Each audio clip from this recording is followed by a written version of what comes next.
सभ्यता से भरपूर शास्त्री परिवार की इकलौती बेटी मोहिनी को बचपन में ही पढ़ाई के लिए विदेश भेज देते हैं, जहां से वो सालों बाद ग्रेजुएशन पूरी करके इंडिया वापस आती है, जो अब संस्कार, सभ्यता, संस्कृति जैसी चीजों से कोसों दूर होती है।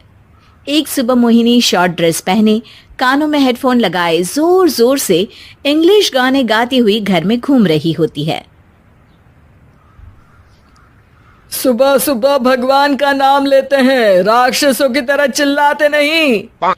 पॉप्स, आपको अच्छे गाने की बिल्कुल समझ नहीं है, so take a chill pill. अरे मोहिनी, पापा से ऐसे बात करते हैं क्या? सारी तमीज भूल गई हो? ओह मॉम प्लीज, इतनी बड़ी भी कोई बात नहीं हुई, सो डोंट ओवर रिएक्ट।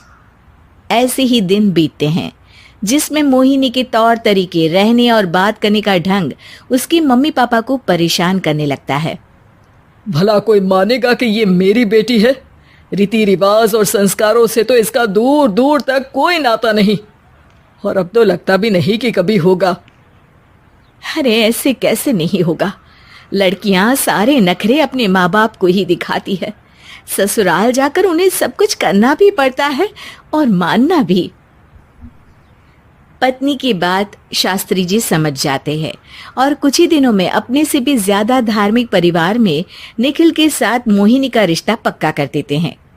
रिश्ता तो पक्का कर दिया, पर यहाँ मोहिनी को कैसे मनाएंगे? शादी ब्याह के मामले में आटे में नमक जितना झूठ तो चलता है जी।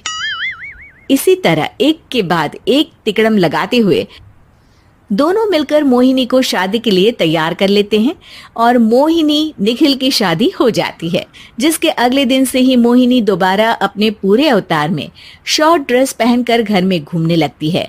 बहू को ऐसे देख सास की आंखें फटी की फटी रह जाती हैं। अरे ये क्या बेशर्मी है, हमारे घर की लड़कियां जींस तक नहीं पहनती और तुम बहू होकर इतने छोटे कपड़े पहनकर पूरे घर में घूम रही हो।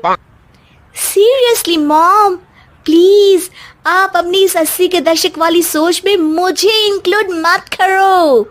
हाय तौबा, एक तो बेशर्मी दिखाती है, ऊपर से सास के साथ जुबान भी लड़ाती है। अरे जल्दी कपड़े बदल कर आ, घर की पहली आरती तुम्हें ही करनी है। इतनी देर में निखिल भी वहां आ जाता है। माँ, पापा आने वाले हैं, पूजा का सारा सामान तैयार है ना? ये पूजा हमेशा मेरे बॉयफ्रेंड्स के पीछे पड़ी रहती थी और अब हस्बैंड के पीछे भी आ गई।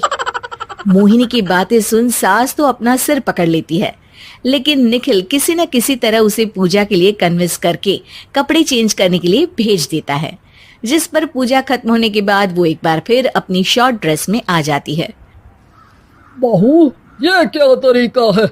संस्कार नाम की कोई चीज है या नहीं? नहीं ससुर जी, संस्कार मेरा दूसरा बॉयफ्रेंड था, अब तो मेरा उससे कोई कांटेक्ट नहीं है। मोहिनी का जवाब सुन के ससुर तो भगवान नाम जपते वहां से चले जाते हैं, लेकिन सास बहू के बीच कहासुनी फिर शुरू हो जाती है, जिसे इग्नोर करते हुए मोहिनी घर से बाहर चली जाती है और देर रात घर वापस आती है। मोहिनी, मैं जानता हूँ कि तुम विदेश में रही हो और तुम्हें वहीं की आदत है, पर यहाँ चीजें कुछ अलग है। अगर तुम उस हिसाब से कुछ एडजस्ट कर लो तो सबके लिए सही हो जाएगा। I am not in a lecture mood. Good night. अगली सुबह मोहिनी देर से उठकर एक बार फिर उसी तरह सबके सामने आती है, जिस पर उसकी सास कुछ बोले उससे पहले ही मोहिनी की दोस्त मोनिका और रेचल वहां आ जाती हैं। Oh hi darling, how are you? OMG, we missed you so much. I missed you too darling. Ram Ram, इन्होंने तो तुमसे भी छोटे कपड़े पहने हैं। अरे तुम लोगों के अंदर कोई शर्म लिहाज बाकी भी है या सब बेच खाई? मोहिनी, तुम्हारी मेड कुछ ज्यादा नहीं बोलती? इस पर मोहिनी की दोस्त उसकी सास का मजाक बनाने लगती है, जिसे सुन निखिल उन्हें जवाब देते हुए कड़वे शब्द सुना देता है और वो सुन के वो दोनों तो मुंह बनाए वहां से चली जाती है, लेकिन गुस्से से लाल मोहिनी वहीं खड़ी निखिल को घूरती रहती है। घूर क्या रही हो? तुमसे शादी की ये सोचकर कि विदेश में पढ़ी लिखी हो, घर में कोई पॉजिटिव चेंज लाओगी। अपनी करियर के एम्बिशियस एम्बिशियस होगी, पर अपने इस बिहेवियर से उस पढ़ाई के साथ साथ अपने मम्मी पापा के नाम को भी डुबो रही हो। अगर तुम्हें ऐसे ही हाल रखना है तो यहाँ रहने की कोई जरूरत नहीं है। निखिल की बातें सुनकर मोहिनी रोते हुए घर छोड़कर अपनी मम्मी पापा के पास वापस आ जाती है। ससुराल में सब कुछ ठीक तो है? वो अपने आप को समझते क्या है?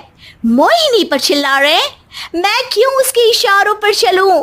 मैं अपनी लाइफ अपने तरीके से जीना चाहती हूँ, और वो ना आप लोगों को मंजूर था और ना ही उन्हें है। तुम यहाँ नहीं रह सकती। अपने पापा की बात सुन के मोहिनी हैरान रह जाती है। हाँ, तुमने बिल्कुल सही सुना। अगर तुम्हें अपने इस घमंड, बेशर्मी और बदतमीजी में ही जीना है तो तुम यहाँ भी नहीं रह सकती। बेटी, मैं मानता हूँ हमारे यहाँ रीति रिवाज बहुत मायने रखते हैं, और हमने उन्हीं के ओवरडोज से बचाने के लिए तुम्हें विदेश भेजा था। एक लड़की जो शादी करके घर और बच्चे संभालती है, उससे तुम अपने आप को ज्यादा समझ सको इसके लिए भेजा था। तुम उससे ज्यादा समझो और बनो, पर तुम तो किसी दूसरी ही ट्रेन में चढ़ गई बेटा।